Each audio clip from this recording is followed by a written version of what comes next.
ہم سینچتے ہیں کشت سحر اپنے لہو سے، مانگے ہوئے سورج سے سویرا نہیں کرتے، آنکھوں میں بسا لیتے ہیں روٹے ہوئے منظر، جاتے ہوئے لوگوں کو پکارا نہیں کرتے، اس پھول کے شیدا ہے جو شبنم سے پاک ہو، روندے ہوئے پھولوں کو اٹھایا نہیں کرتے۔ جناب صدر تقریب، معزز سامعین و حاضرین اور میرے عزیز ساتھیوں، السلام علیکم۔ آج مجھے جس عنوان پر لبکشائی کا موقع ملا ہے وہ ہے اپنی ملت پہ قیاس اقوام مغرب سے نہ کر۔ جناب والا، ہم زندہ قوم ہیں اور زندہ قومیں کس کی اندھی تقلید نہیں کرتی بلکہ جوش، جذبے اور جنون سے اپنی منزلوں کو سمت دیتی ہے۔ مجھے نہ تو یورپ سے کچھ لینا دینا اور نہ وہاں کی ماڈرنزم پر میرے یقین ہے، کیونکہ وہاں کی ترقی کو میں بے حیائی سمجھتی ہوں، وہاں کی روشن خیالی کو میں فحش سمجھتی ہوں۔ یہ کیسا نظام ہے؟ کیا اس نظام کو میں مان لوں کہ وہ تو کتوں، بلیوں، چوہوں کو تو اپنے بستروں پہ سلائے لیکن اپنے والدین کو اولڈ ہاؤس بھیجے؟ کیا یہ دستور یہاں لانا ہے؟ کیا یہ نظام اپنانا ہے؟ نہیں مانتی میں اس نظام کو، کیونکہ میرے لیے میرا خدا ہی کافی ہے، میرے لیے محمد ہی آئیڈل ہے، میرے لیے قرآن ہی مکمل ضابطہ حیات ہے۔ اگر یورپ والوں کو اپنا مسیحا سمجھے تو نہ تو اس دنیا کے رہ جائیں گے اور نہ آخرت کے، کیونکہ اگر یورپ والے جد رہندہ ہوتے تو آج سورج مشرق سے نہیں مغرب سے نکلتا۔ اگر مغرب والے اتنے بہادر ہوتے تو صلاح الدین ایوبی اور محمد بن قاسم بھی وہاں جنم لیتے۔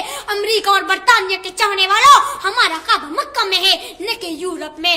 یہی درس دیتا ہے ہمیشہ شام کا سورج، یہی درس دیتا ہے ہمیشہ شام کا سورج، مغرب کی طرف جاؤ گے تو ڈوب جاؤ گے۔ جناب والا، اگر ہم غیر پر بھروسہ چھوڑ کر ڈاکٹر اقبال کی فلسفے خودی کو اپنا لے تو وہ دن دور نہیں کہ سب سے عالی پرچم دنیا کے ہر پرچم سے 3 انچ اوپر لہرائے گا۔ کیا کچھ یہاں نہیں ہے؟ رب ذوالجلال نے تو میرے وطن میں قدرت کی رنگوں کی طرح موسم بھی 4 پیدا کیے ہیں، لیکن پھر بھی ہم روشنی کے لیے اندھیروں کی طرف دیکھتے ہیں۔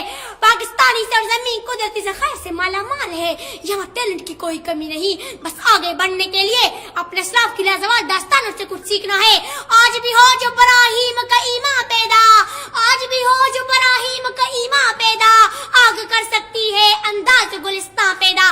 جناب والا، مجھے حالات خون کے آنسو لا رہے، لا الہ الا اللہ کے نام پر میرے ریاست کے بادشاہ کا کون سا سانپ سونگ گیا ہے کہ آج محمد علی جناح، ڈاکٹر اقبال اور محمد علی جوہر کی تذکرے سے زیادہ ان کے ذہنوں پر موبائل اور انٹرنیٹ کا بھوت سوار ہے۔ میرے وطن کے نوجوانوں کو کیا ہوا کہ مغرب کی دیکھا دیکھی لڑکیوں کا روپ ڈال لیا ہے؟ قوم و ملت کا اتفاق کہاں گیا؟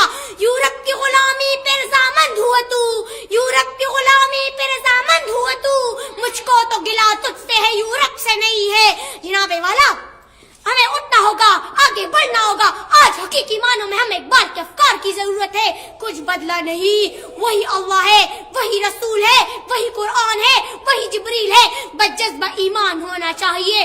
قوت عشق سے ہر پست کو بالا کر دے، قوت عشق سے ہر پست کو بالا کر دے، دہر میں اسم محمد سے اجالا کر دے۔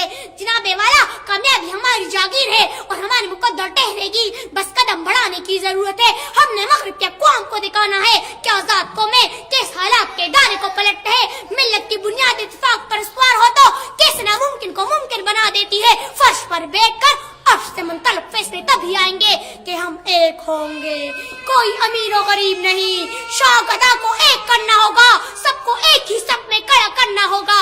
نگاہ عشق مستی میں وہی اول وہی آخر، نگاہ عشق مستی میں وہی اول وہی آخر، وہی قرآن، وہی فرقان، وہی یاسین، وہی طٰہٰ۔ جناب والا، میں کبھی کبھی یہ سوچتی ہوں کہ میرے وطن کا نام آخر پاکستان کیوں رکھا گیا تو میرے ناتواں جسم میں حرارت سی پیدا ہوتی ہے کہ یہ پاک جگہ ہے، پاک لوگوں کے لیے ہے اور اس کی حفاظت بھی اللہ نہیں کرنی ہے، لیکن دوسری طرف ان کے رہنے والوں پر بھی ایک بہت بڑی ذمہ داری عائد ہوتی ہے کہ انہیں دنیا بھر کے لیے مشعل بننا ہے، راہ دکھانا ہے ان بٹے ہوئے کو جو اندھیروں میں، طاقت کا تلوار بننا ہے ان کے لیے جو بے سہارا ہے، قلم و کتاب بننا ہے ان کے لیے جنہیں کچھ سیکھنا ہے، تامنا ہے اپنے بھائیوں کو، اپنی بہنوں کو جہاں کہیں بھی ہو۔